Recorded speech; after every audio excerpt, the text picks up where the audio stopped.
part two here with Mike Bozzuto. I hope you caught part one, last week, where he talked about how going to Oswego influenced him, why he had the 8-ball on there, the special responsibility he felt he had because of that number, and of course his championship in '83 where he won 17 out of 20 races. So let's pick it up, 1984 now.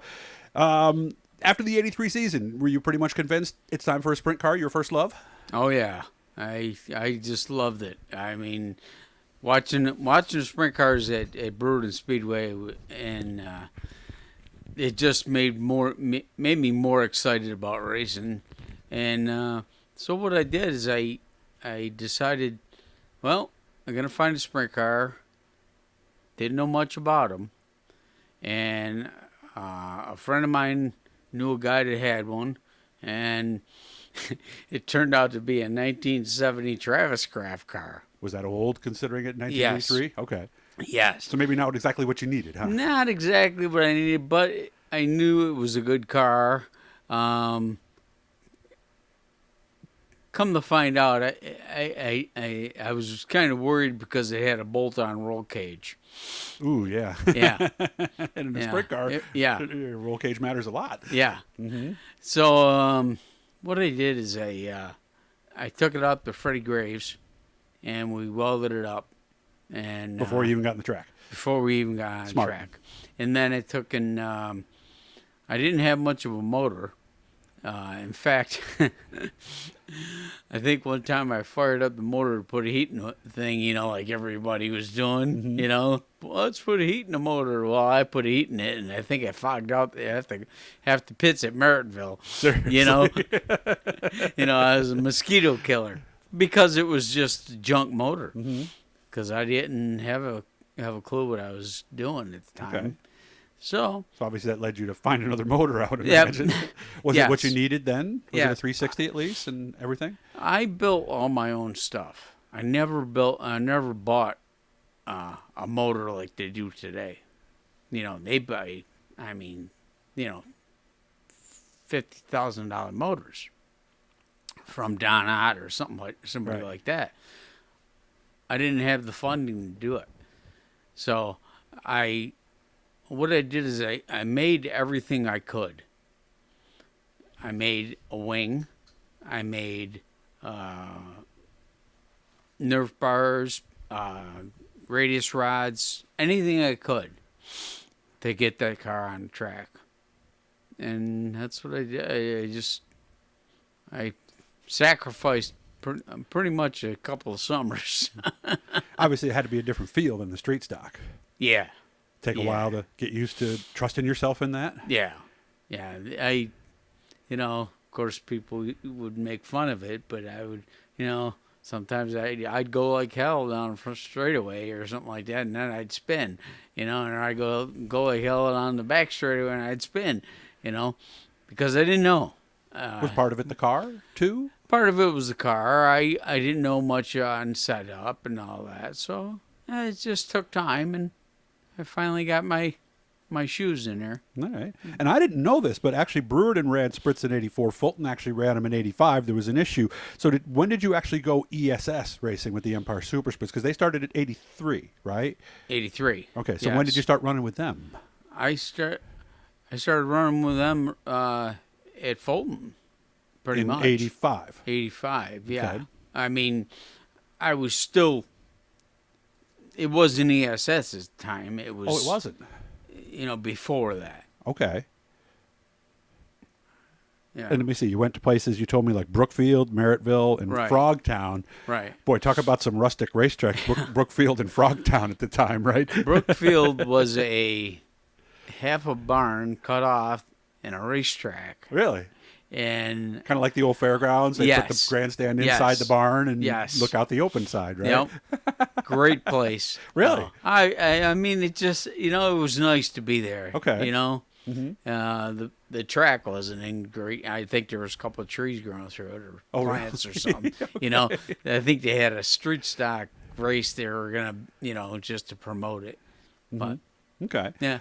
When did it start to get more like we know today? Because even in 1990, I remember I was a rookie then, and they call them the Empire Sprints and Stalls. When did it get more professional? Oh, I don't remember the year. Or But did I it happen do so remember- gradually almost? Yeah, it was whenever Malcolm Lane started. Okay. Mel Lane, he's a good friend of mine, and he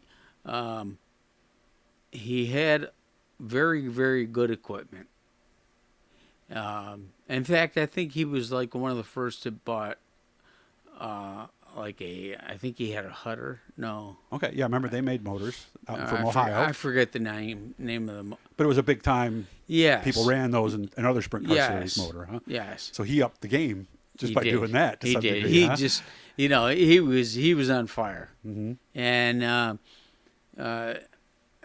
basically just from that point on, then ESS just grew to a way that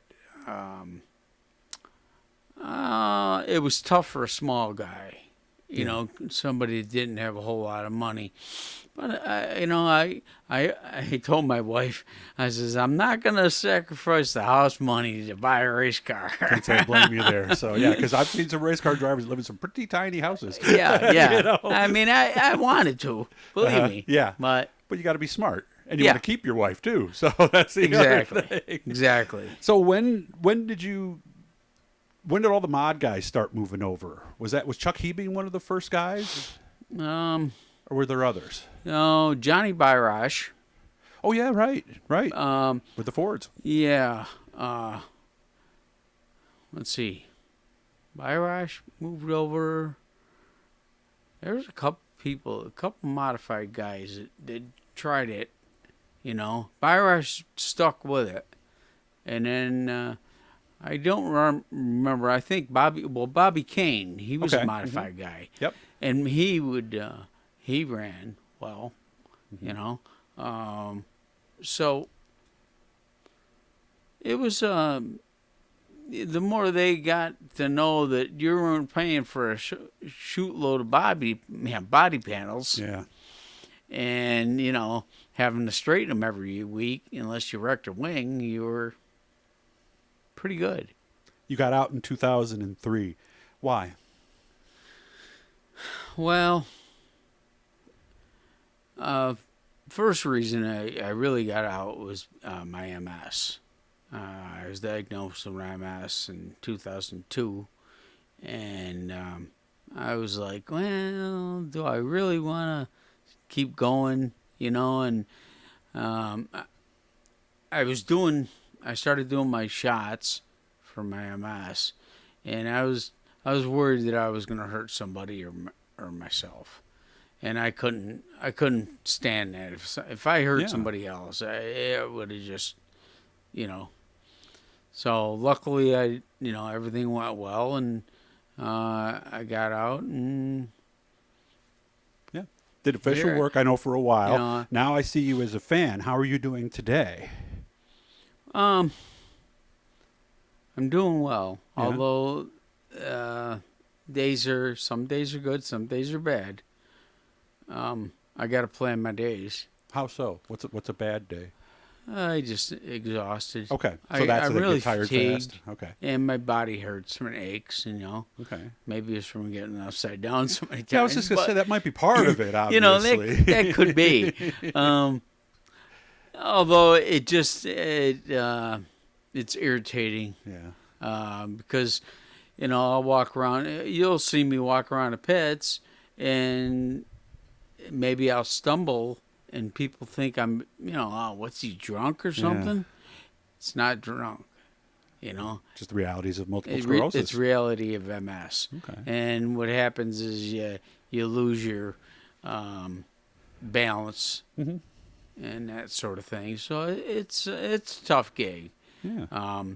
Well, you look good, you know it, and again, we're almost coming up on our time here that I got to shut this down. Yeah. But I appreciate you sharing that with me. I'm glad you're doing well, and I'll see you at the racetrack hopefully this summer a few times, probably. Absolutely. All right. I wish you a happy New Year and all of that. Guys, hit the Blue E down there. If you have a request you'd like us to get to, just let us know, and we'll do that. Thanks for having me out, Mike, and I appreciate you taking the time to chat with me, man. You have a happy New Year and Merry Christmas, Doug.